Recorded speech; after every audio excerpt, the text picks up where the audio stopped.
Alors, Bezrat Hashem, on va aujourd'hui approfondir un petit peu ce que le Passouk dit, Kiner mitzvah vetora or. Passouk connu, mais tellement profond et tellement important.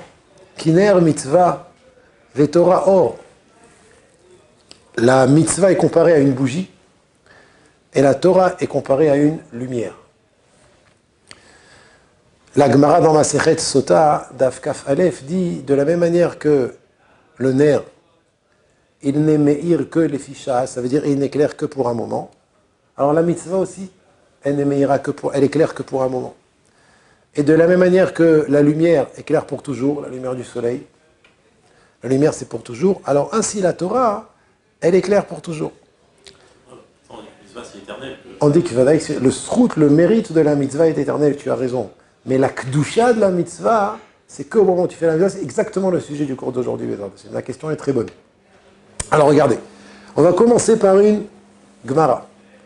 La Gemara dans la Sechet Megillah, Daf Kaf Vav Amudbet dit, 26b, Tanu Rabbanan, Tashmishe mitzvah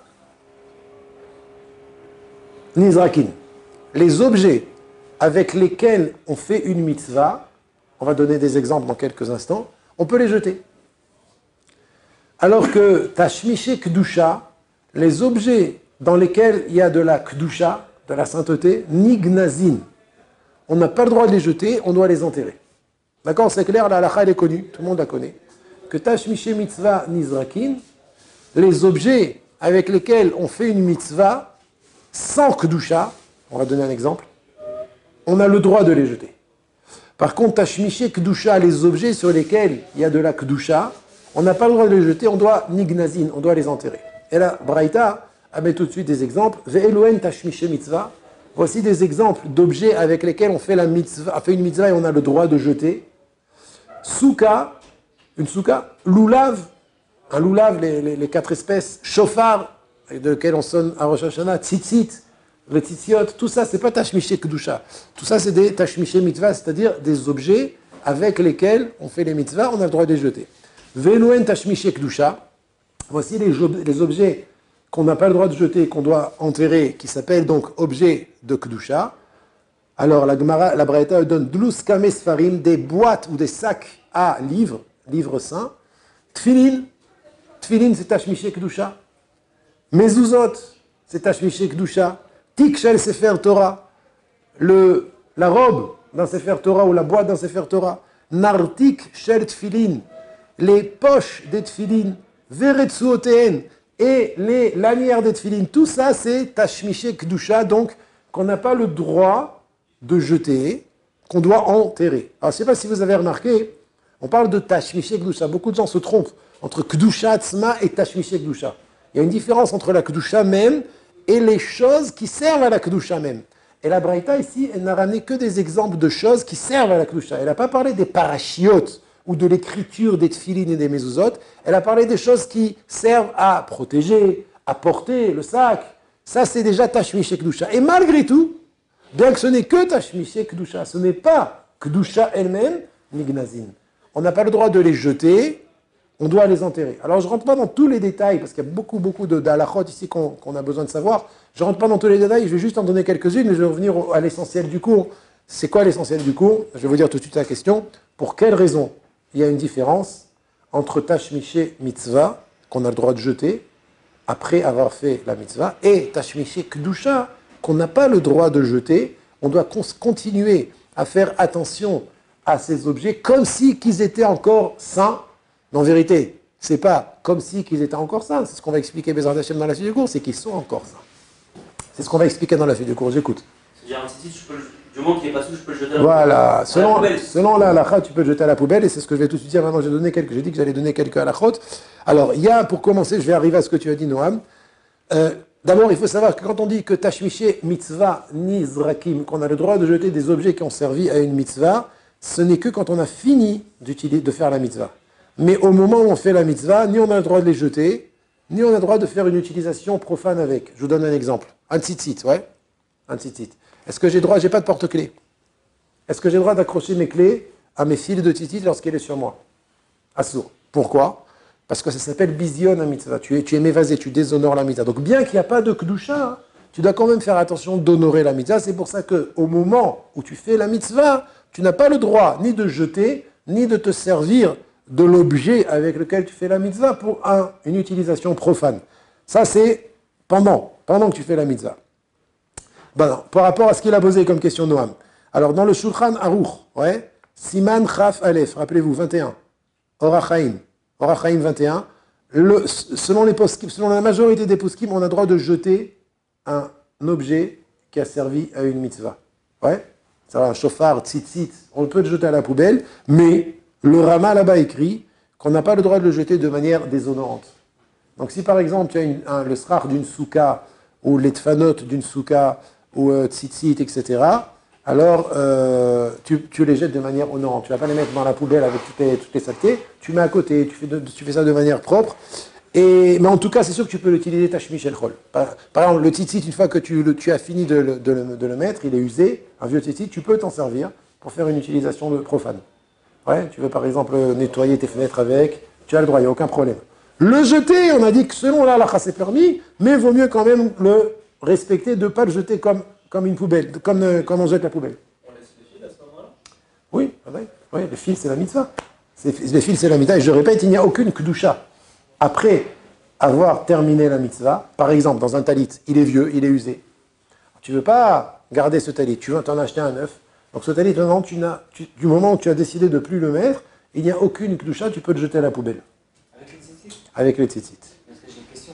Par exemple, le chauffard, le talit qu'on veut mettre, qu'on va déposer dans un sac en plastique. Oui. Finalement, tous les détritus, il faut qu'ils finissent par être brûlés, finalement. Oui. Et alors, c'est pas grave. C'est permis. C'est permis. Non, c'est permis, ce que j'ai dit. C'est pour ça, moi, faire une action de jeter à la poubelle comme la poubelle des ordures, c'est pas conseillé. Selon le Rama, il vaut mieux le faire de manière honorable, mais selon la halakha, on peut le jeter à la poubelle, il n'y a aucun problème. Il y a une khumra de le jeter à la Gniza? Oui, Vadaï. Non, à la Gniza, non. Parce que Stam, tu remplis la Gniza de choses qui n'ont pas besoin. Si déjà peut-être les fils, peut-être tu coupes les fils et tu les mets dans la Gniza, mais le talit, ça prend de la place. Il faut savoir que la Gniza, c'est une industrie, c'est pas facile à gérer. Donc il faut limiter la Gniza, il ne faut pas en faire beaucoup. Ken? Parce qu'après Sukkot, j'avais vu que beaucoup de gens mettaient leur loulav, etc. dans la Gniza. Ouais, non, je pense pas. D'abord, la meilleure manière de se débarrasser du loulav, c'est de l'attendre jusqu'à Pessah, de le mettre dans un endroit, et à Pessah, tu le brûles à Srefat Rametz. Parce qu'il y a une mitzvah de brûler le arbat minim avec lequel tu as fait une mitzvah en faisant une autre mitzvah qui est de brûler le chametz. Parce que brûler le chametz c'est une mitzvah, donc utilise. Vaut mieux, c'est le mieux, plutôt que de jeter. Il y a un minim ou juste le loulav, le palmier? Les quatre, ouais. Bon, en général, le hétrog, très rapidement, il pourrit, tu peux le jeter. Le hadas, tu peux le garder. Tu peux tout garder. Tu mets dans un papier aluminium ou dans un sac en plastique au-dessus d'une armoire. Et 6 mois plus tard, à Pessah, avant un moment de Biur Chametz, tu prends les Arbat Aminim et tu les brûles. Donc, en tout cas, ce qui nous intéresse, ce n'est pas la halakha aujourd'hui, bien que la halakha c'est très important, très très important. Mais la question que je vais poser à Rabotai, à votre avis, pour quelle raison il y a une différence entre Tashmiché mitzvah, je répète, donc les objets avec lesquels on a fait une mitzvah comme shofar, tzitzit, souka, Arbat Aminim, qu'on peut jeter à la poubelle. Et le tashmiché kedusha, c'est des choses qui ont servi à la kedusha comme le sac des tfilin, les retsuot des tfilin, les lanières des tfilin, les batim des tfilin, qu'on n'a pas le droit de jeter. C'est quoi la différence? Pourquoi il y a cette différence dans la halakha?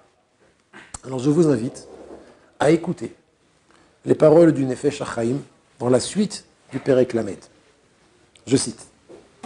Les gars, il faut savoir Ki kedushat ve'or ha-mitzvah, la sainteté et la lumière de la mitzvah. Parce qu'il faut savoir, Rabotai, vous le dites tous les matins, Baruch ata Hashem, Asher kideshanu be'mitzvotav. Waouh!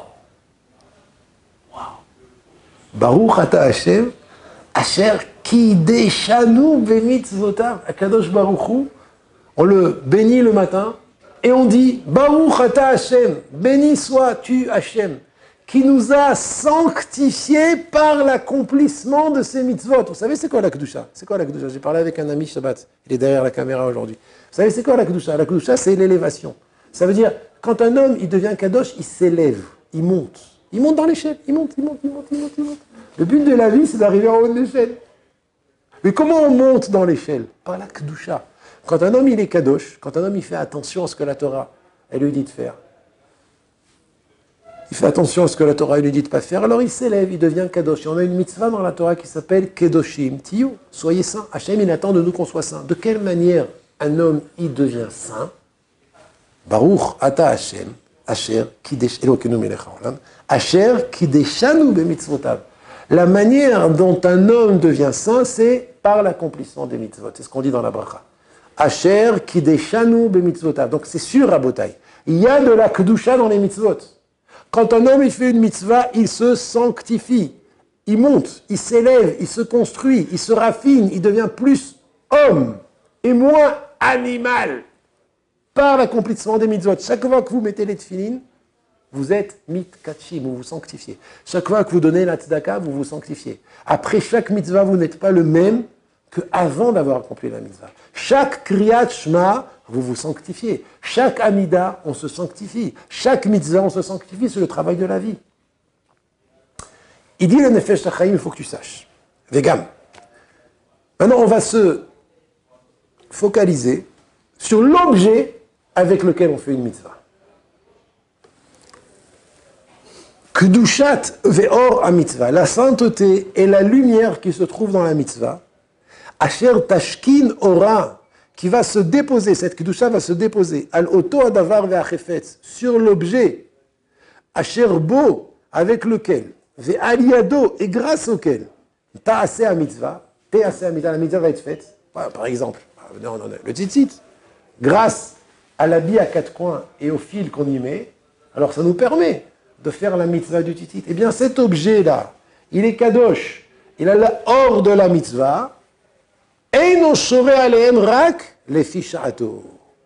La kedusha et la lumière ne se déposent sur l'objet que pour un temps. Séquence de temps. Be'et sha mitzvah neset bahem, au moment où la mitzvah, on l'a fait avec cet objet. Alors là, il est kadosh. Là, il est kadosh. Aval achar she'na'asa bahem mitzvatan. Mais après que tu as fini de faire la mitzvah avec cet objet, akdusha ve'aor mit'ala. La kedusha et la lumière s'élèvent, ve'mistalek me'em techef, et quitte l'objet de suite. La kedusha qui avait sur le shofar, une fois que tu as fini de sonner le shofar, tu as fini la mitzvah, la kedusha s'enlève. Il y a de la kedusha, mais ce n'est qu'au moment de la mitzvah. Tu as fini la mitzvah, la kedusha part. Venishar kebarishona, et il redevient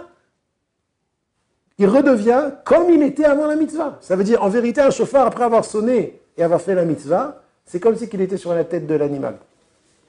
Si on compte le réutiliser l'année prochaine, il n'est pas kadosh. Ça marche pas. Il n'est pas kadosh, tu as fini la mitzvah.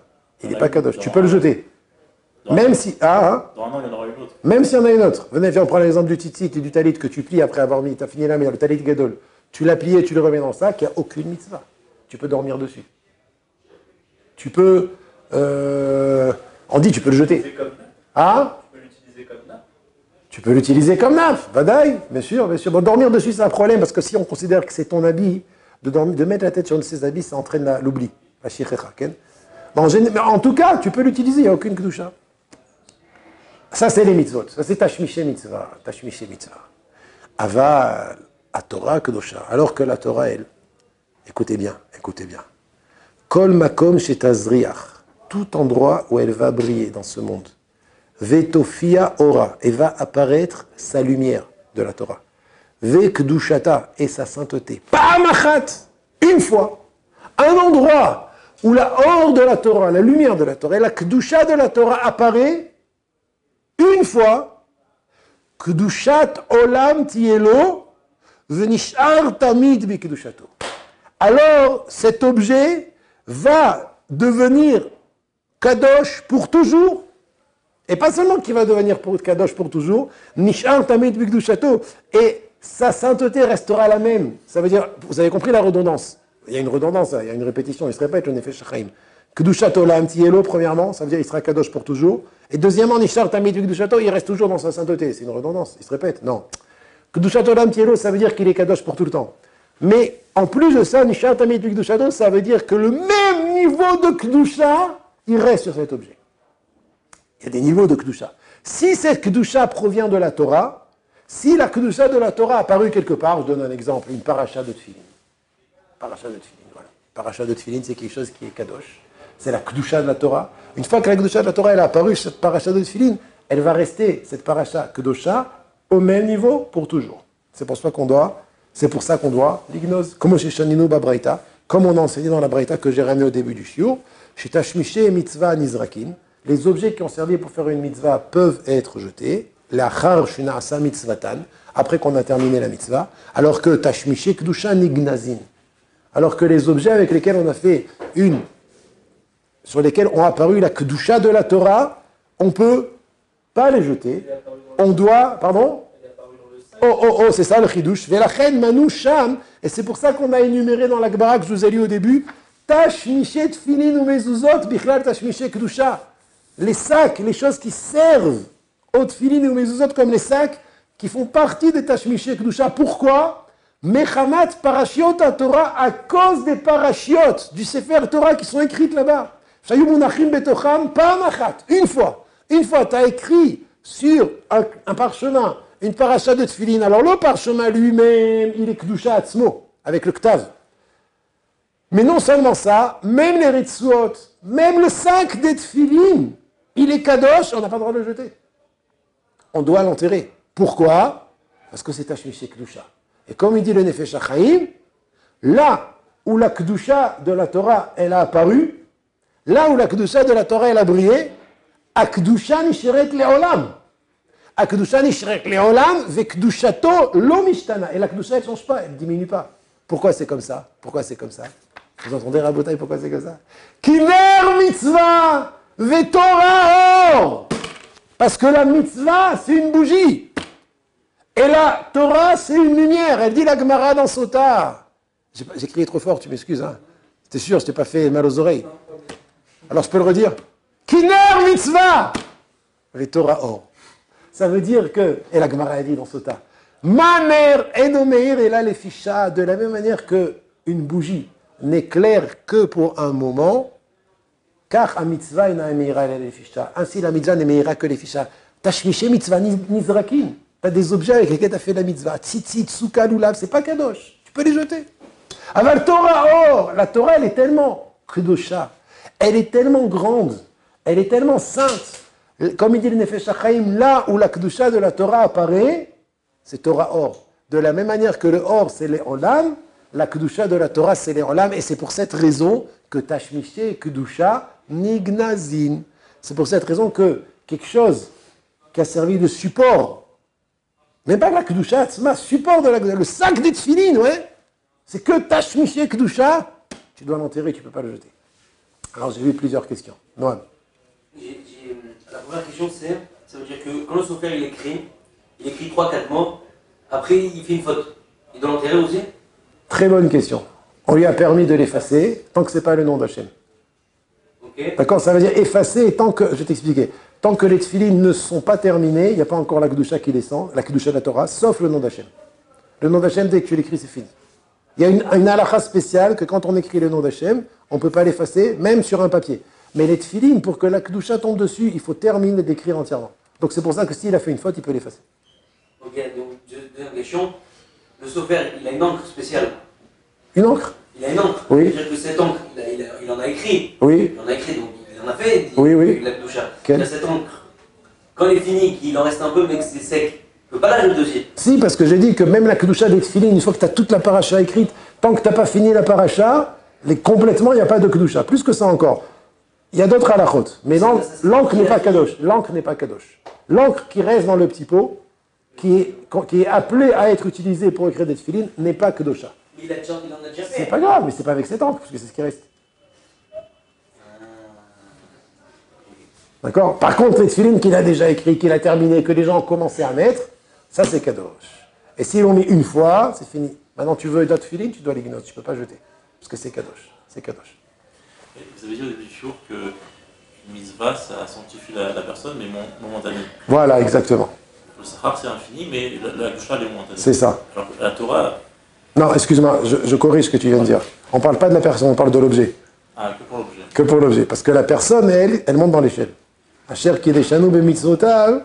À chaque mitzvah, j'ai dit, chaque mitzvah, elle monte, elle s'élève, elle se sanctifie, elle devient un autre, un meilleur être grâce à la mitzvah. Donc il n'y a pas de différence entre la Torah et les mitzvot dans l'échelle de l'homme. C'est bien, tu poses une bonne question. Alors on a donné un cours, il y a quelques cours, qu'il y a quand même une différence. Par exemple, je peux te dire que la mitzvah qu'un homme y fait, ça correspond et ça équivaut à un membre dans son corps, alors que la Torah, à chaque fois qu'il étudie, ça protège tout son corps. Tout son corps. Talmud Torah keneged kulam, il explique que le nefesh chaim, c'est keneged kol ha'evarim v'kol ha'gidim sheba adam. Tous les membres et tous les nerfs qu'il y a dans l'homme. Le Talmud Torah, ça influence sur tout l'homme, tout l'être. Alors que chaque mitzvah, elle n'influence que sur un membre. Donc il y a oui cette différence. Mais là, on ne parle pas de l'homme, on parle de l'objet avec lequel on a fait une mitzvah. C'est-à-dire, les fois, s'il fait une mitzvah et qu'il ne faute pas, et qu'il ne faute pas. Il échelle et il ne descend pas. Voilà, chazak, il a fait mode. Maintenant, même s'il a fauté, par la tchouva, il peut récupérer le niveau qu'il avait auparavant. Ah, il peut récupérer. Vadaï, c'est sûr. Oui, tout à fait. Rabbi Yonah, dans Sharet Tchouva, il dit que même qu'on a dit que Avera mechaba mitzvah, que quand un homme il fait une Avera, ça éteint la mitzvah qu'il a fait. Il dit Rabbi Yonah, ça ne veut pas dire que ça l'éteint complètement, ça met juste un couvercle sur la nerf, sur la mitzvah, et quand il fait tchouva, ça enlève le couvercle et la mitzvah elle réapparaît. Mais chas v'shalom de croire qu'une mitzvah qu'il a fait, ce soit complètement effacé. D'accord? Il faut qu'il fasse tchouva. Une petite question. Oui, bien sûr, bien sûr. Des fois, il y a des magazines où il y a des Torah dans les synagogues, etc. Oui. Ça s'appelle Tashmish Kedusha. Ça s'appelle Tashmish Kedusha, Bevadaï. Maintenant, je te dévoile le secret, mais il ne faut pas le dire fort. C'est que tant qu'on n'a pas lu dedans, tu peux les jeter. Par contre, du moment où tu lis dedans, ça devient cadeau. Donc, quelqu'un d'autre, il a lu. Pareil, c'est cadeau. C'est cadeau. Alors, il faut le ramasser. Mais si on n'a pas encore... En général, c'est le klal dans la halacha, dans la kedusha des parchemins, même dans un sefer, même dans des tefilines, c'est que tant qu'on n'a pas mis les tefilines, la kedusha n'est pas encore descendue. C'est ça la grandeur, c'est que quand le juif, il met les tefilines, que la kedusha descend sur les tefilines. Tant qu'on n'a pas mis les tefilines, alors la kedusha n'est pas encore descendue. Vous avez dit, c'est quand on a fini d'écrire aussi. Voilà, je ne rentre pas dans les détails. Je pense, il faut que je vérifie, je ne m'en rappelle pas maintenant, qu'il faut les deux. Il faut finir d'écrire et les mettre. Mais tant qu'on n'a pas mis, il n'y a pas de kedusha. C'est un grand chidouche. C'est un très grand chidouche. Magnifique, Rabotai. Magnifique. Donc on voit encore une fois, c'est extraordinaire parce que les maasé, les mitzvot, c'est un moyen pour nous de réaliser le but de notre création. Le but de notre création qui est celui de devenir des hommes. Des hommes. Okay. Je fais exprès de dire des hommes et pas des Bnei Torah. Parce que beaucoup se trompent. Pour le Ham Israël, pour les Juifs, la seule manière de devenir des êtres humains comme ils se doivent, ce n'est que par l'accomplissement des mitzvot. Et quand un homme il fait attention à la chot, quand un homme il respecte les mitzvot, alors il devient béhémet un homme. Dans le Ham Israël, la kedusha du juif, elle se dévoile à travers les mitzvot. Un homme ne peut pas devenir kadosh, un homme ne peut pas se réaliser si ce n'est à travers les mitzvot. Même si c'est quelqu'un qui a des très bonnes mitzvot, même si c'est quelqu'un qui est ma'amin b'Hashem, et lui il dit moi laisse-moi tranquille avec les mitzvot, je suis ma'amin qui a un Dieu, mais les mitzvot je ne veux pas les faire. Chas v'shalom, les mitzvot, on est obligé de les faire à la lettre, dans les plus petits détails de la halakha, afin de s'élever grâce à elle. Ce n'est que quand on réalise les mitzvot dans les filles, dikdukeen, ilchoteen, veprateen, selon tous les détails de la halakha, qu'un homme, il fait descendre sur lui la kedusha de la mitzvah, et béhémet, c'est ce qu'on dit quand on récite la bracha, Asher kideshanu bemitzvotav, qui nous a sanctifiés par ses mitzvot. Ça dépend de combien tu fais la mitzvah avec précision, et tu respectes la halakha, ce que dit le Shulchan Aruch, et ce que disent tous les poskim. Question aussi, si la personne a fait une mitzvah sans savoir que c'est une mitzvah, un chiloni, quelqu'un qui n'est pas dans la Torah, il fait du chesed parce que c'est sa nature, est-ce que ça s'appelle il aura une touche de mitzvah? Excellente question. Le Shulchan Aruch est posek que mitzvot tzrichot kavana.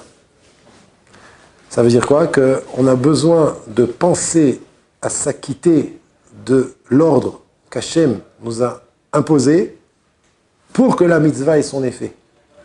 Et mashma du Shulchan Aruch que celui qui n'a pas pensé, il n'est pas acquitté de la mitzvah. Donc pas seulement la mitzvah ne sanctifie pas, mais en plus de ça, il n'est pas acquitté de la mitzvah.